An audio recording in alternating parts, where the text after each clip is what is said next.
स्वागत है आप सभी का। और आज हम बात करने वाले हैं आयोग परिषद और अधिकरण के बारे में। हम ये देखते हैं कि हमारे चारों तरफ बहुत सारे कमीशन, काउंसिल और ट्रिब्यूनल्स होते हैं। बहुत सारे काउंसिल, ट्रिब्यूनल्स कार्य करते रहते हैं। बहुत सारे ये क्या होते हैं, बॉडीज़ होते हैं जो अपना अपना अलग अलग कार्य करते रहते हैं। हम देखते हैं कि वित्त आयोग होता है, लोक सेवा आयोग होता है, महिला आयोग होता है, नीति आयोग होता है, विधि आयोग होता है। इतने सारे आयोग होते हैं। तो क्या आप ये जानते हैं कि ये जो आयोग होते हैं या फिर निकाय जो होते हैं इतने सारे, इनमें भी अलग अलग कैटेगरी होती है और इनका गठन भी अलग अलग उद्देश्य से किया जाता है। ठीक है, तो आज हम देखने वाले हैं कि जो आयोग परिषद या अधिकरण होते हैं उनकी कितनी कैटेगरी होती है और उनका क्या महत्व होता है, उनका कार्य क्या होता है, इन सब के बारे में। Zero Academy। तो बेसिकली ऐसा है कि आयोग, परिषद या अधिकरण, इन तीनों को हम लोग तीन कैटेगरी में क्लासिफाई कर सकते हैं। ठीक है, तीन कैटेगरी में क्लासिफाई कर सकते हैं। पहला है संवैधानिक निकाय, जिसको बोलते हैं कॉन्स्टिट्यूशनल बॉडी। दूसरा है आपका सांविधिक, वैधानिक या विधिक निकाय। एक ही नाम है ये, मतलब एक ही का पर्यायवाची बोल सकते हैं, मतलब तीनों तरह से इसको पुकारा जाता है, सांविधिक, वैधानिक या विधिक निकाय। और तीसरा होता है, तीसरी कैटेगरी है संविधानेतर या गैर सांविधिक निकाय। ठीक है, तो अब ये देख लेते हैं कि इनमें डिफरेंस क्या होता है, तीनों के कार्य क्या होते हैं, तीनों का गठन कैसे किया जाता है और तीनों के जो सदस्य होते हैं उनकी नियुक्ति कैसे की जाती है। और अगर इन निकायों में, इन बॉडीज़ में अगर कुछ चेंजेस करने होते हैं तो वो चेंजेस कैसे किया जाएगा, किसको अधिकार है कि वो इन जो अधिकरण है या आयोग है इसमें चेंजेस कर सकता है। और ये जो निकाय हैं जनरली इनका स्पेशल पर्पस होता है, इनका कुछ विशेष उद्देश्य होता है और वो अपना उद्देश्य पूरे करने के बाद अपना रिपोर्ट किसको सौंपते हैं। ठीक है, तो शुरू करते हैं। पहला है संवैधानिक निकाय। ठीक है, तो संवैधानिक निकाय या फिर कॉन्स्टिट्यूशनल बॉडी। संवैधानिक निकाय बोलने का ये मतलब है कि इन निकायों का गठन संविधान के किसी अनुच्छेद के तहत हुआ है। इन जो निकाय हैं, जो संवैधानिक निकाय हैं, इनका वर्णन संविधान में भी है और संविधान ही इनको शक्ति देता है या भारत सरकार को शक्ति देता है कि वो इन आयोगों का या संवैधानिक निकायों का गठन करे। ठीक है, तो ये देखा जाता है कि संवैधानिक निकाय, इसका वर्णन कहाँ पे है, इसका वर्णन है संविधान में ही। संवैधानिक निकाय वर्णन कहाँ पे है, संविधान में है। संविधान की किसी एक आर्टिकल में इसका वर्णन होता है और इसके सदस्यों की नियुक्ति जो होती है वो राष्ट्रपति करता है। इसके सदस्यों की नियुक्ति राष्ट्रपति करता है। जनरली वो एक समिति होता है, समिति सिफारिश करता है, उसके बाद क्या होता है, राष्ट्रपति नियुक्ति करता है। तो इसमें नियुक्तिकर्ता कौन है, इसमें नियुक्तिकर्ता है आपका राष्ट्रपति या फिर प्रेसिडेंट ऑफ इंडिया। ठीक है, ये क्या करते हैं, इनकी नियुक्ति किसने की है, राष्ट्रपति ने की है। तो राष्ट्रपति ने इनकी नियुक्ति की है तो ये अपना रिपोर्ट संवैधानिक निकाय या कॉन्स्टिट्यूशनल बॉडी, संवैधानिक और सांविधिक, इसमें थोड़ा सा कंफ्यूजन होता है, इसको अच्छे से ध्यान रखना है। ये संवैधानिक है, ठीक है, मतलब संविधान से जुड़ा हुआ है, और एक है सांविधिक है, मतलब ये क्या है, विधिक से जुड़ा हुआ है, मतलब एक विधि या अधिनियम पारित करके इसका गठन किया जाता है, इसलिए इसको क्या बोलते हैं, सांविधिक बोलते हैं। तो इसमें कंफ्यूजन नहीं होना है। जनरली क्वेश्चन ऐसे पूछा जाता है कि जो वित्त आयोग है वो किस प्रकार का निकाय है। ठीक है, तो उसमें ऑप्शन होता है संवैधानिक, सांविधिक, वैधानिक या संविधानेतर। तो इस प्रकार के क्वेश्चन बहुत पूछते रहते हैं और जनरली कंफ्यूजन किसमें होता है, संवैधानिक और सांविधिक में। देखिए दोनों लगभग एक जैसे ही है, ठीक है, लेकिन दोनों का अलग अलग मतलब होता है और दोनों की मीनिंग भी अलग अलग है। और गौर से देखेंगे तो समझ में आता है कि ये जो लिखावट है, ये जो स्पेलिंग है वो भी अलग अलग होता है। तो संवैधानिक निकाय क्या होता है, इसका वर्णन संविधान में होता है, संविधान के तहत इसका गठन किया जाता है और इसकी नियुक्ति जो होता है राष्ट्रपति करता है। और ये जो निकाय है संवैधानिक निकाय, अपना रिपोर्ट राष्ट्रपति को ही सौंपते हैं। फिर राष्ट्रपति क्या करता है, उसको संसद में रखवाता है और संसद में उस पर बहस होती है। एक बात गौर करेंगे, ध्यान देंगे कि जितने भी निकाय हैं, जितने भी आयोग, परिषद या अधिकरण हैं, ये सब जो भी सलाह देते हैं जनरली, सामान्यतः क्या होता है, वो सिफारिश होता है और गवर्नमेंट उसको मान भी सकती है और नहीं भी मान सकती है। लेकिन ये अपना रिपोर्ट देते हैं और जनरली ऐसा होता है कि गवर्नमेंट उस रिपोर्ट को मान भी लेती है। तो ये हो गया संवैधानिक निकाय के बारे में। तो संवैधानिक निकाय के एग्जाम्पल हैं, अगर एग्जाम्पल देखना चाहें तो एक है वित्त आयोग। तो वित्त आयोग का वर्णन है आपके अनुच्छेद, संविधान के जो अनुच्छेद है 280 और 281 में। उसके अलावा है लोक सेवा आयोग। तो लोक सेवा आयोग का भी वर्णन संविधान में है। इसके अलावा राज्य लोक सेवा आयोग होता है, उसका भी वर्णन संविधान में होता है। तो ऐसे बहुत सारे निकाय हैं जिनका वर्णन संविधान में होता है। इसके बाद हम क्या करेंगे, ये तो इंट्रोडक्शन वीडियो है, इसके बाद जो है हम लोग एक एक निकाय, जितने भी संवैधानिक, सांविधिक या संविधानेतर निकाय है उनको एक एक निकाय या एक एक बॉडी को लेंगे और उसका डिटेल से पढ़ेंगे। ठीक है, तो इसके एग्जाम्पल ये हो गए वित्त आयोग। ठीक है, अब अगली जो कैटेगरी है वो है सांविधिक, वैधानिक या विधिक। ठीक है, विधिक से समझ में आता है कि इसका जो गठन है, इस कैटेगरी के जो भी जितने भी बॉडीज होते हैं, जितने भी निकाय होता है, उसका गठन संसद द्वारा किया जाता है। संसद क्या करती है, एक अधिनियम पारित करती है। अधिनियम बोलने का ये मतलब होता है एक्ट। देखिए क्या होता है कि सरकार के मन में कुछ भी जो विचार हैं वो एक विचार आइडिया के रूप में आते हैं। विचार आया उनके मन में, अब उसने क्या किया, उसको एक प्रस्ताव के रूप में संसद में पेश किया। अगर संसद उसको पारित कर देता है, फिर राष्ट्रपति उसमें अपनी अनुमति दे देता है, हाँ भर देता है उस विधेयक के लिए, तब वो क्या होता है, जो आपका बिल क्या बन जाता है, एक्ट बन जाता है। इसको हिंदी में क्या बोलते हैं, विधेयक। जो विधेयक है वो क्या बन जाता है, अधिनियम बन जाता है। ठीक है, हमने एक बिल पेश किया, अब उसको क्या किया, संसद ने पारित कर दिया। जितना भी उसके लिए अपेक्षित बहुमत है, मतलब उसको किस बहुमत की जरूरत होती है उसके हिसाब से उसको बहुमत मिला, फिर राष्ट्रपति ने उसमें अपनी अनुमति दी, उसके बाद वो क्या बन जाता है, एक्ट बन जाता है। तो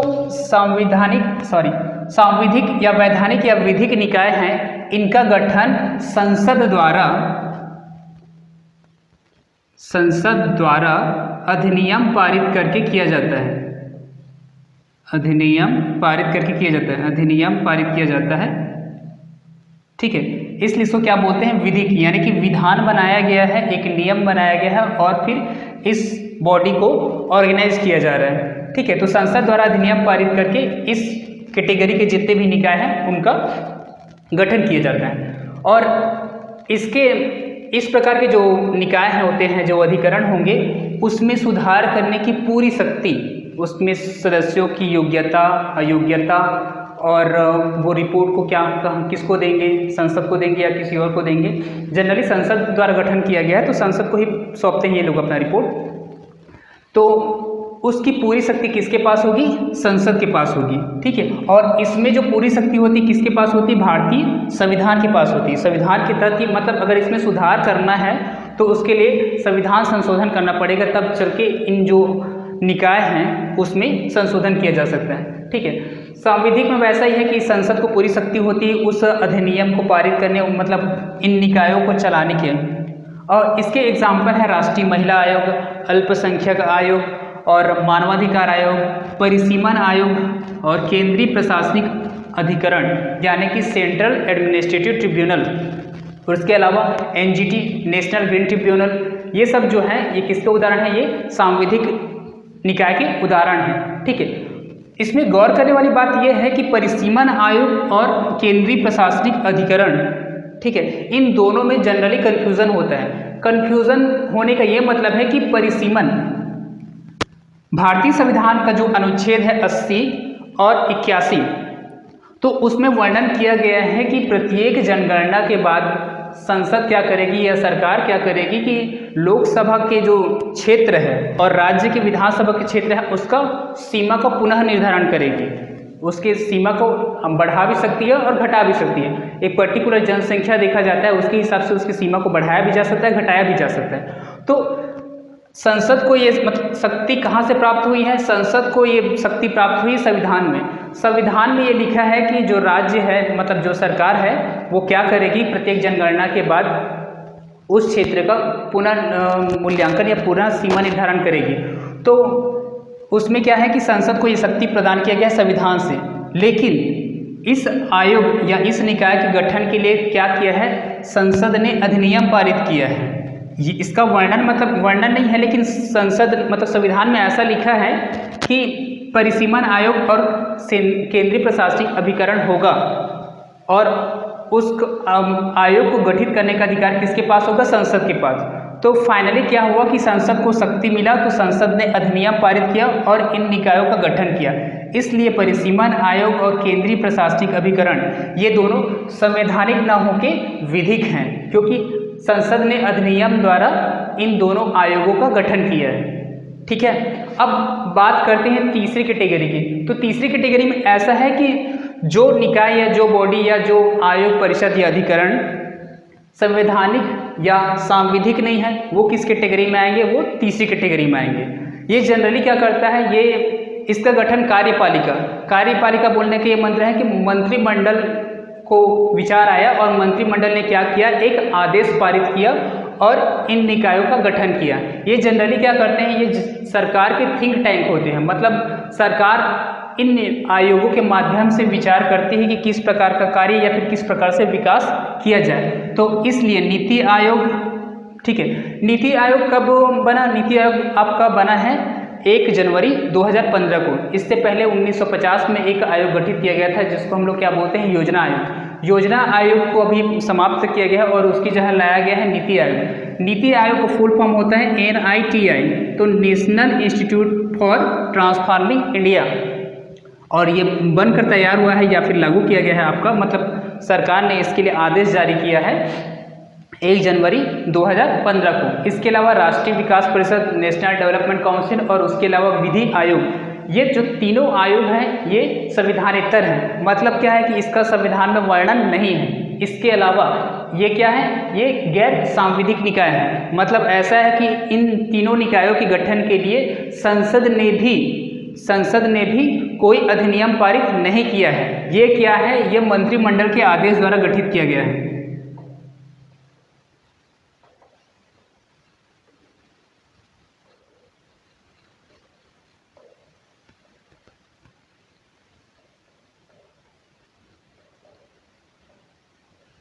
ठीक है, संवैधानिक निकाय या गैर संवैधानिक निकाय क्या है, मंत्रिमंडल के आदेश द्वारा गठित किया गया है। इसलिए इन तीनों निकायों को संवैधानेतर या गैर सांविधिक निकाय कहा जाता है। तो इसके एग्जाम्पल वही है नीति आयोग और राष्ट्रीय विकास परिषद और विधि आयोग। तो उम्मीद करते हैं कि जो आयोग परिषद या अधिकरण है उसके ये कैटेगरी होते हैं, और ये कैटेगरी क्या है और इनमें बेसिक डिफरेंस क्या क्या है आपको समझ में आ गया। ठीक है, एक बार फिर से रिवाइज कर लेते हैं कि संवैधानिक वो होता है जिस संवैधानिक निकाय वे निकाय होते हैं जिनका वर्णन किस में है, संविधान में है, भारतीय संविधान में है। सांविधिक निकाय वे निकाय होते हैं जिनका गठन किसके द्वारा किया जाता है, संसद द्वारा अधिनियम पारित करके किया जाता है। ठीक है, कुछ निकाय ऐसे होते हैं जिनके बारे में संविधान में जिक्र होता है कि ऐसा निकाय होना चाहिए, और संसद को उसकी शक्ति भी दी जाती है कि संसद ऐसा निकाय गठित किया जा सकता है। तो ओवरऑल बात यहाँ पे आती है कि संसद ने ही अधिनियम पारित करके इन निकायों को गठित किया है, इसलिए इन निकायों को भी क्या बोलते हैं, सांविधिक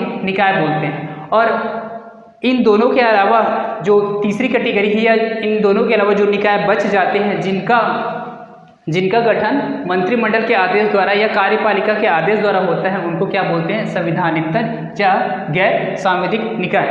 तो तीनों निकायों के बारे में लिख दिया गया है और तीनों निकायों का एग्जाम्पल बता दिया गया है। तो इस सीरीज में हम लोग देखेंगे कि ये तीनों प्रकार के निकाय कौन कौन से हैं और इन निकायों का गठन कैसे किया जाता है, इनके सदस्य कौन होते हैं, सदस्यों के लिए योग्यता क्या क्या है, सदस्यों को कैसे हटाया जा सकता है, सदस्य अपना जो रिपोर्ट है वो किसको सौंपते हैं, और उस रिपोर्ट का क्या महत्व होता है। जैसे वित्त आयोग क्या करता है कि वित्त आयोग जो है सरकार की जो पूंजी है उसमें वो डिसाइड करती है कि इसमें से कितना हिस्सा राज्यों को दिया जाए और कितना हिस्सा सेंट्रल गवर्नमेंट अपने पास रखेगी।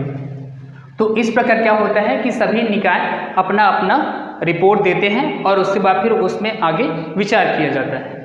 तो हमारे साथ बने रहिए और इन सभी के बारे में देखते रहिए।